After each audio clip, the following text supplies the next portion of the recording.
This episode focuses on the transition from high-level legal concepts to the practical creation of security policies that are both legally sound and applicable within a fast-moving business environment. Typically, a policy serves as the internal law of the organization, providing a clear set of expectations for behavior and technical configuration.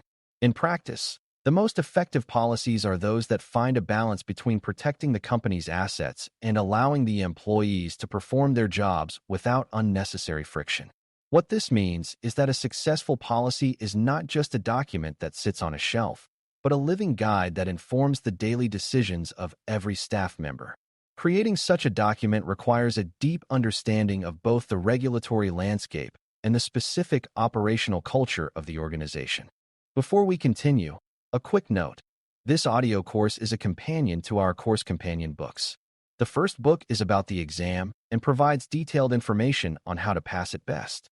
The second book is a Kindle-only ebook that contains 1,000 flashcards that can be used on your mobile device or Kindle. Check them both out at cyber.author.me in the Bare Metal Study Guide series. A truly defensible policy is characterized by being clearly written and consistently enforced throughout every level and department of the entire organization. If a policy exists only on paper but is ignored in practice, it provides very little protection during a regulatory inquiry or a legal dispute. Typically, consistency in enforcement is what demonstrates to an outside observer that the organization takes its security obligations seriously and is not just going through the motions. What this means is that management must be prepared to apply the same rules to the executive suite as they do to the entry-level staff. When a policy is applied uniformly, it builds a culture of fairness and accountability that strengthens the overall security posture of the company. You might find it helpful to imagine a well-crafted policy document as a sturdy physical shield that protects the organization during a rigorous legal audit or a high-stakes lawsuit. When counsel can point to a specific, well-documented rule that was communicated to employees, it becomes much easier to defend the organization's actions in court. In practice, this shield is built through careful drafting and the inclusion of specific legal language that aligns with industry standards and government regulations. Typically, the presence of these policies shows that the organization acted with due diligence and took reasonable steps to prevent harm or data loss. Without such a shield, the company is often left vulnerable to claims of negligence and significant financial penalties. A common mistake in policy design is the creation of rules that are so incredibly restrictive or impractical that employees are essentially forced to bypass them to get their work done. When the gap between policy and reality becomes too large, a shadow IT culture often emerges where staff use unauthorized tools or workarounds to remain productive. What this means is that an over-engineered policy can actually decrease security by pushing activity into unmonitored and unprotected channels. Typically, the best approach is to design requirements that are secure yet achievable within the normal flow of business operations. By keeping the rules practical, you increase the likelihood that they will be followed voluntarily by the vast majority of the workforce. Involving key stakeholders during the initial drafting phase is a critical step to ensure the policy reflects the actual operational realities of the different departments. When representatives from finance, engineering, and sales are given a voice in the process, they can identify potential conflicts before the policy is officially published. In practice, this collaborative approach builds a sense of ownership across the organization and reduces the resistance that often follows a top-down mandate. Typically, stakeholders can provide valuable insights into the technical limitations or business needs that a lawyer or security officer might not fully appreciate. What this means is that the final document is a reflection of a collective agreement rather than an isolated administrative requirement. You can visualize the impact of a successful policy by picturing the chief executive officer, CEO, or a senior business leader signing off on the document with full confidence. This level of executive support is usually achieved when the leadership clearly understands how the policy reduces the organization's legal and financial liability. Typically, leaders are most interested in the business justification for security rules, such as protecting intellectual property or ensuring compliance with major contracts. In practice, when a policy has a clear signature from the top, it carries the weight of the entire organization behind it. signaling that security is a core business priority. This visible support is often the most important factor in the long-term success of a governance program. In the world of professional drafting, it is standard practice to use clear and mandatory language like the word shall and must instead of suggestive words like should or could. Suggested actions are difficult to enforce and often lead to confusion regarding whether a specific behavior is actually required or just a recommendation. What this means is that for a policy to be legally defensible, it must leave no room for ambiguity regarding the obligations of the employees and the organization. Typically, using mandatory verbs creates a clear binary of compliance or noncompliance, which is essential for both internal discipline and external legal scrutiny. This linguistic precision ensures that everyone understands the high-stakes nature of the security requirements being established.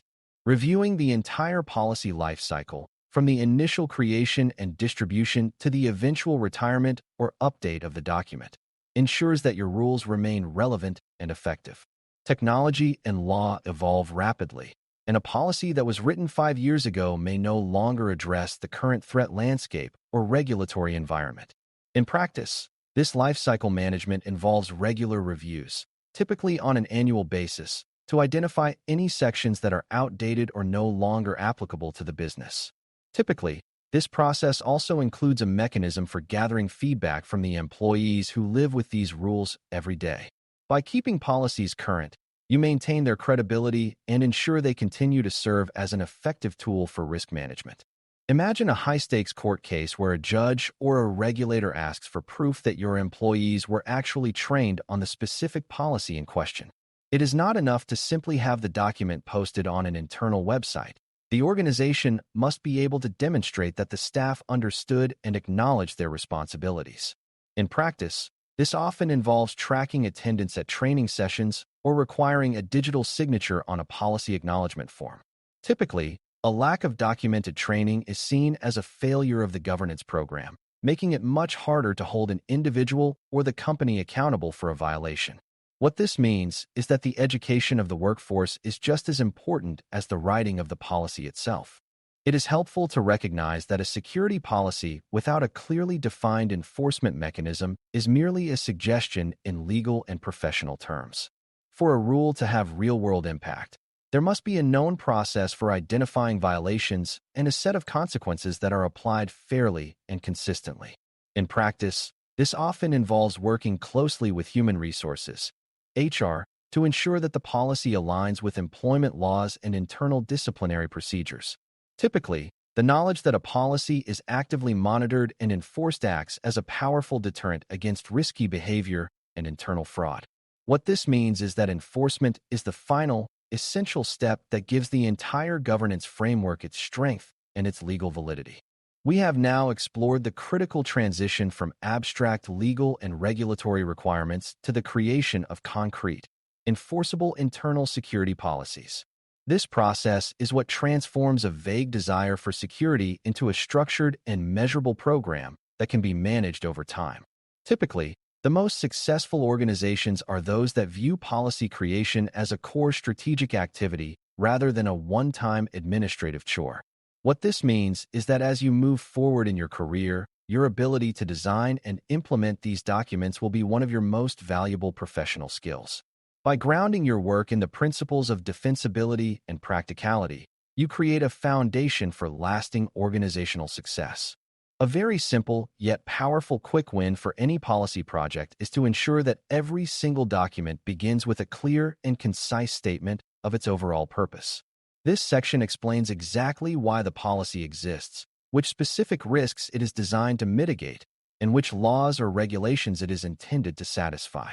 In practice, this introduction helps stakeholders and employees understand the value of the rules and makes them much more likely to support the implementation. Typically, when people understand the reason behind a requirement, they are less likely to view it as a burden or a nuisance. This clear statement of intent serves as a guiding light for the rest of the document and anchors the policy in a business-centric reality. Writing security policies with the needs and behaviors of the end user in mind significantly increases the likelihood of long-term organizational compliance across the entire enterprise. When the language is accessible and the requirements are integrated into the existing workflows, security becomes a natural part of the workday rather than a separate and difficult task. What this means is that the most effective policy writers are those who spend time on the front lines, observing how the work is actually done before they sit down to write. Typically, a user-centric approach leads to higher levels of engagement, fewer accidental violations, and a more resilient security culture. This empathy for the user is what ultimately makes a governance program successful in the real world. This concludes our exploration of how to design defensible security policies that stakeholders will actually follow and support over the long term. We have covered the importance of clarity, the role of executive leadership, and the necessity of consistent enforcement and training for every member of the staff. A warm and practical next step for your own professional growth is to locate an existing policy within your organization and check for the presence of mandatory language like shall and must. Reviewing a real-world example with a critical eye will help you internalize the lessons we have discussed and prepare you for your own policy development projects. Moving forward with these principles will ensure that your governance efforts are both legally robust and practically effective. Thanks for listening. For more audio courses, daily newsletters, and more, please visit DailyCyber.News.